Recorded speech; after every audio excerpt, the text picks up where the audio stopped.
Assalamualaikum warahmatullahi wabarakatuh. Anak-anakku mahasiswa Pendidikan Kimia semester 6 Universitas Muhammadiyah Semarang yang saya cintai.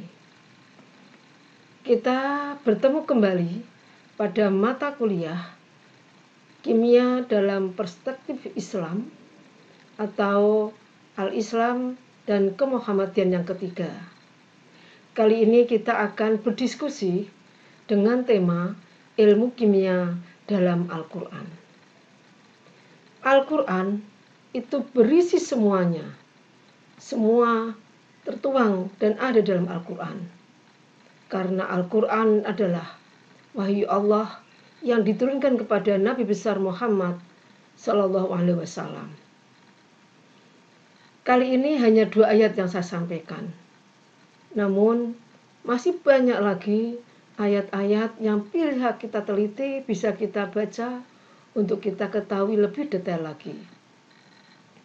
Saya akan bacakan surat An-Nahl ayat yang ke-89.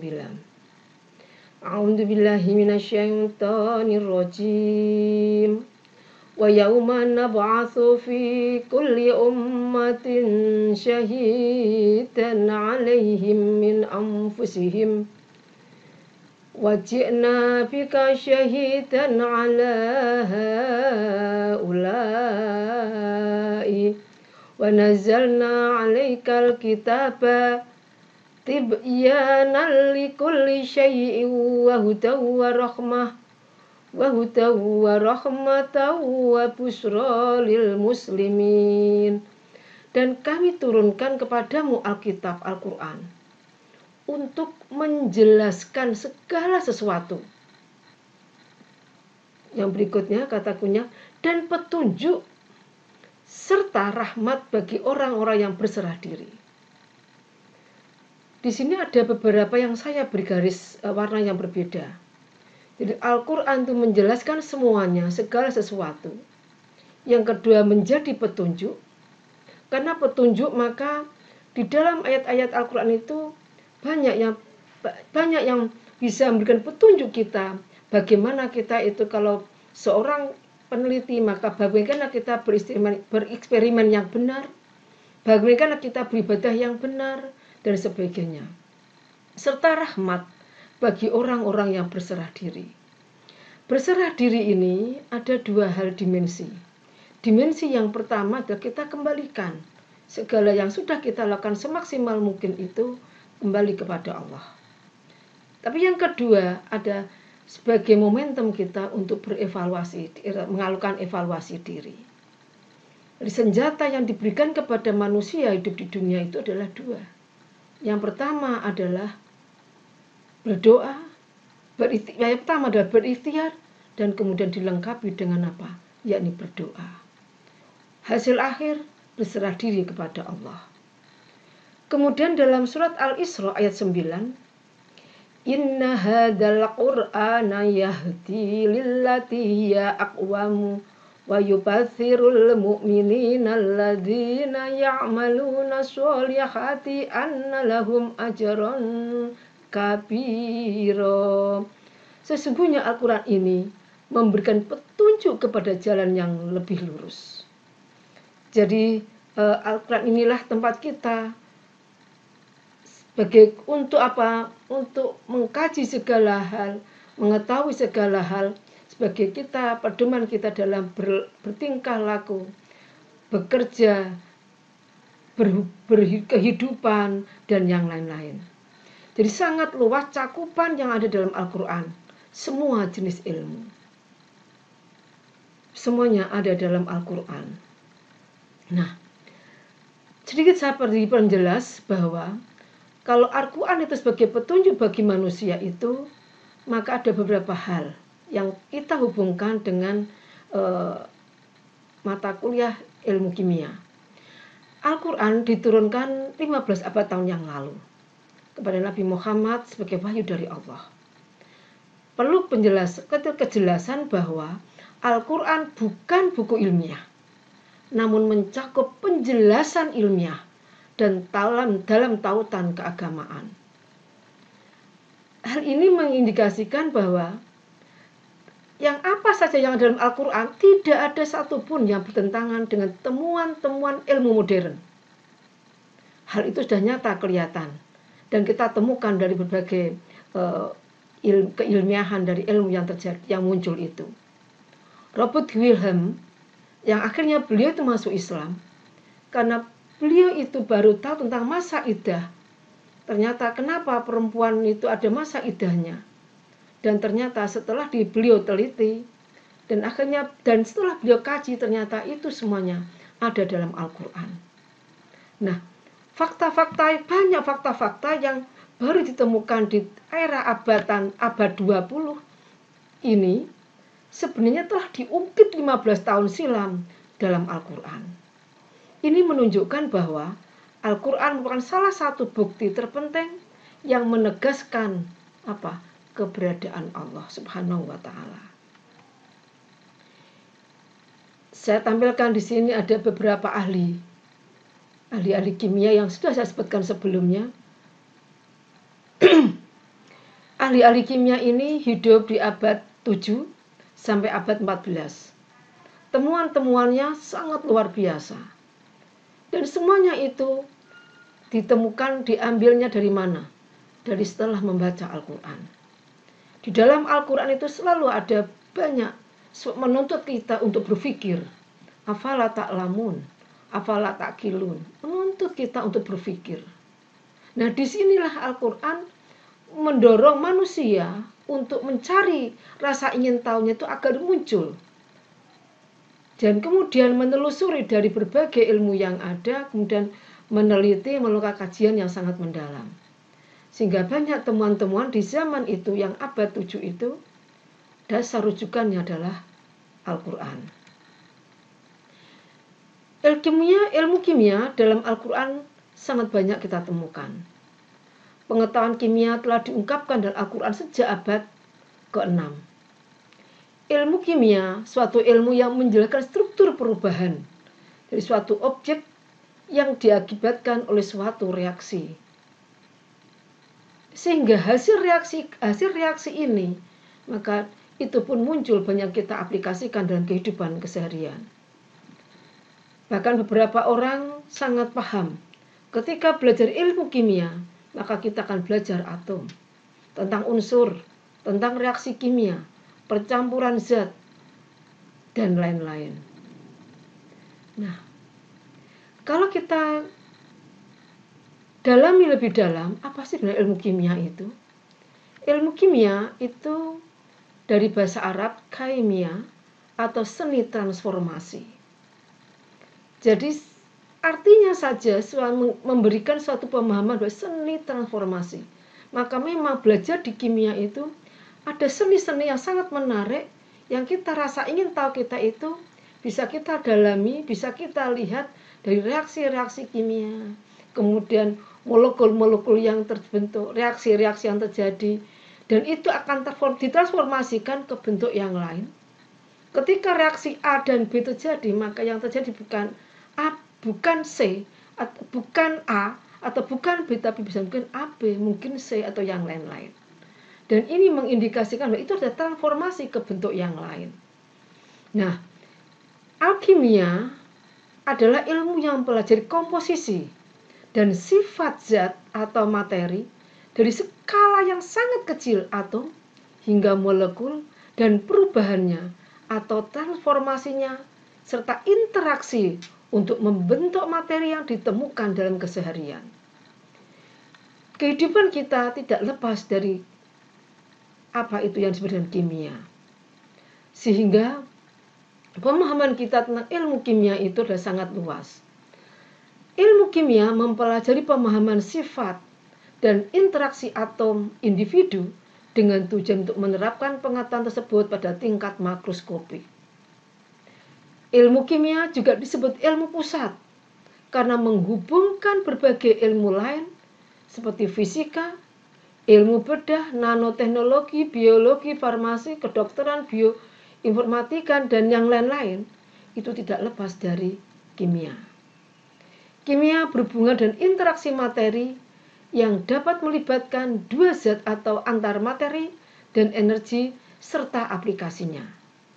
Nah, kimia modern sekarang ini sifat materi umum ditentukan dalam struktur pada tingkat atom yang pada gilirannya itu ditentukan gaya antar atom. Artinya dalam ilmu modern, kimia modern itu pembicaraan, pengkajiannya semakin detail dan rinci. Nah, beberapa cabang ilmu kimia diantaranya karena proses interaksi, ikatan, perubahan, struktur, keseimbangan, kelarutan, dan lain-lain itu menghasilkan cabang-cabang ilmu kimia. Ada ilmu kimia analitik, teori, biokimia, organik, termokimia, anorganik, kemudian kimia fisik, kimia polimer, kemudian kimia nuklir, kimia teknik, dan lain sebagainya.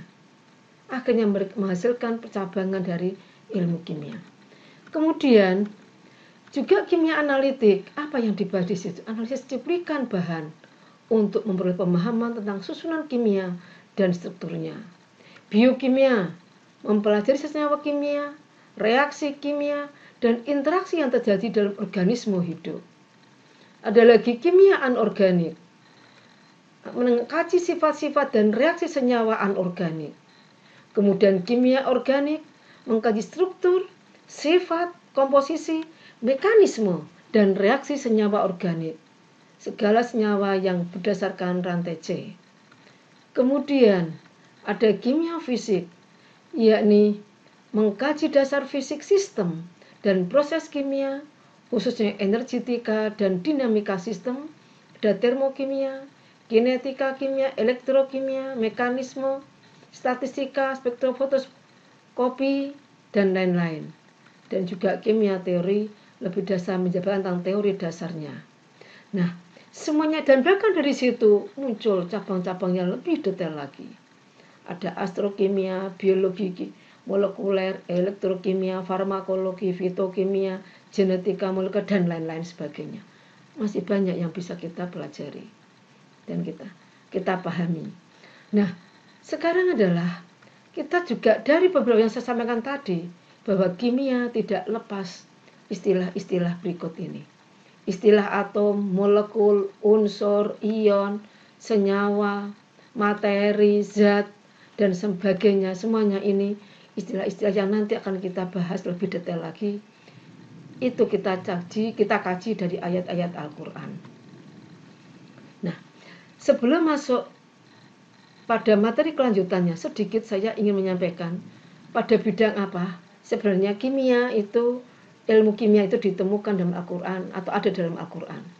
Nah, hal ini sesungguhnya sudah Allah berikan inspirasi itu kepada manusia, yaitu dalam surat Al-An'am ayat yang kedua. Walladzi khalaqakum min tinin tsumma qada ajala wa ajalum musamman indahu tsumma antum tamtarun. Dialah yang menciptakan kamu dari tanah. Sesudah itu ditentukan ajal kematianmu. Dan ada lagi satu ajal yang ditentukan untuk berbangkit yang ada pada sisinya, yang dia sendirilah, dia Allah mengetahuinya. Kemudian kamu masih ragu-ragu tentang berbangkit itu. Artinya bahwa kita itu diciptakan dari tanah. Tanah itu apa? Bahkan kita itu kalau kena air liur anjing pun pertama kali adalah dibersihkan, dicuci dengan tanah. Karena kenapa? Dalam tanah mengandung berbagai unsur yang sangat bermanfaat, baik itu untuk pertumbuhan tanaman dan sebagainya. Dan unsur-unsur dalam tanah itu bisa membersihkan, digunakan dari ayat dalam hadis maupun ayat Al-Quran disampaikan, yakni menggunakan tanah. Kemudian Al-Hijr ayat 26, walaqad khalaqnal insana min salsalim min hama'im masnun. Dan sesungguhnya kami telah menciptakan manusia Adam dari tanah liat kering yang berasal dari lumpur hitam yang diberi bentuk. Ayat-ayat tersebut mengandung perhatian bagaimana ke arah proses penciptaan manusia, terutama berhubungan dengan telaah tentang terjadinya reaksi kimiawi dari substansi-substansi yang menjadi bahan baku penciptaannya dan pengaruhnya terhadap perilakunya sebagai makhluk hidup. Jadi di situ ada tanah itu mengandung beberapa, ketika Allah menciptakan manusia tanah, itu menjadi suatu inspirasi kita semuanya bahwa di situ ada suatu reaksi-reaksi dari substansi yang memang menjadi bahan baku penciptaan manusia. Dan inilah yang akhirnya menuntut kita untuk meneliti unsur apa saja yang ada di dalam tanah. Dan hal ini memberikan suatu pemahaman bahwa kalau kita bahkan dari tanah itu di bawah, dan unsur-unsur hara dalam tanah sangat banyak, maka ini akan memberikan pengaruh dalam diri manusia, bagaimana kita bersikap dan bertingkah laku sebagai manusia. Maka kita harus tunduk patuh kepada Allah, karena kita dibuat dari tanah dan kita selalu menghambakan diri ketika kita sujud pun di atas tanah. Anak-anakku, masih pendidikan kimia, kita masih melanjutkan tentang terkait dengan proses penciptaan manusia. Itu ada hal mendasar, reaksi kimia dan proses kimiawi itu terjadi. Dalam surat Al-Fatir ayat 11 disampaikan di situ bahwa Allah menciptakan kamu dari tanah, kemudian dari air mani, kemudian Dia menjadikan kamu berpasang-pasangan laki-laki dan perempuan, dan tidak ada seorang perempuan pun mengandung dan tidak pula melahirkan dengan sepengetahuannya, dan sekali-kali tidak dipanjangkan umur seorang yang berumur panjang dan tidak pula dikurangi umurnya, melainkan sudah ditetapkan dalam kitab Lauhul Mahfuz. Sesungguhnya yang demikian itu bagi Allah adalah mudah. Jadi ada beberapa hal, kata kunci di sini yang perlu kita dalami lebih dalamnya dari tanah. Di situ Allah pas ada satu reaksi-reaksi yang terjadi, ada suatu ikatan yang terjadi, ada sebuah proses kimiawi yang itu adalah hak Allah sehingga jadilah manusia. Nah, proses terbentuknya menjadi seorang bayi pun adalah bertemunya air mani dengan sel telur, yang ketika menembus sel telur kemudian terjadi pembuahan, kemudian disitulah kemudian terbentuk janin, kemudian menjadi bayi dan seterusnya, dan akhirnya itulah pun mereka awalnya tidak berpasangan, kemudian mereka melalui proses pernikahan mereka berpasangan. Kalimat ayat ini sangat dalam maknanya. Proses kimiawi banyak terjadi di situ. Dan ini akhirnya apa? Bahwa karena Al-Quran itu bukan kitab, bukan buku ilmiah, tetapi Al-Quran adalah banyak rujukan-rujukan, banyak sesuatu yang kita bisa menemukan dalam ayat Al-Quran setelah proses penelitian, pengkajian dan sebagainya. Jadi ini sangat panjang proses terbentuknya seorang manusia dan terbentuknya dari awal prosesnya itu proses kimiawi. Tidak lepas dari inilah menuntut manusia untuk berpikir, merenungkan dan mencari tahu lebih dalam lagi. Demikian pula itu dikuatkan dalam surat Ar-Rum ayat 20.